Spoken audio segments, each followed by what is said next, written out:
Hi friends, இன்றைக்கி நம்ம என்ன விளாக் பார்க்க போகிறோன்னா எங்கள் அக்காவோட ஆனிவர்சரி விளாக் தான். இது யார் வீடுனா எங்கள் பெரியம்மா வீடு. அங்கே எப்போதுமே வெளியில் நல்லா காற்றடிச்சிட்ருக்கோம். ஸோ நான் என் சிஸ்டர் எல்லாமே கை பிடிச்சிட்டு அப்படியே ஜாலியாக வாக் பண்ணிகிட்டு இருந்தோம். அப்புறம் எங்கள் வீட்டில் பெரியம்மா எங்கள் அக்கா ஆனிவர்சரிக்காக வாங்கின கேக்கை ஓப்பன் பண்ணாங்க. மாஷால்லாம் எங்கள் எல்லாருக்குமே சாக்லேட் ஃப்ளேவர்னால் ரொம்ப பிடிக்கும். உங்களுக்கும் பிடிக்கும்னா கமெண்ட்டில் சொல்லுங்கள்.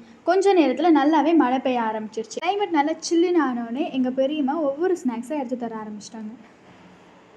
ஃபஸ்ட்டாக குலோப் ஜாமுன் கொடுத்தாங்க. அதை நான் வீடியோவில் காட்டியிருக்கேன். ஹனி கேக்கு, நேந்திரப்பழ சிப்ஸு, அப்புறமாட்டி கலர் கேக்ஸு, கட்டிங் பப்ஸு, அப்புறமாட்டி ஃபைனலாக நாங்கள் வாங்கிட்டு போன ஸ்ட்ராபெரின்னு இது எல்லாமே சுந்தரம் பேக்கரியில் ஒரு அறந்தாங்கில் ஒரு ஃபேமஸான ஷாப்பில் தான் வாங்கியிருந்தோம். இந்த சுந்தரம் பேக்கரிக்கு ஆப்போசிட்டில் தான் நாங்கள் ஸ்ட்ராபெரி வாங்கினோம். அப்புறம் இந்த எல்லா ஸ்நாக்ஸையும் சிஸ்டர் எல்லாமே சேர்ந்து ஜாலியாக நல்லாவே சாப்பிட்டோம். மொத்தத்தில் இந்த டே அல்ஹம்துலில்லாஹ் ரொம்ப ஹாப்பியாக போச்சு. தேங்க்யூ ஃபார் வாட்சிங்.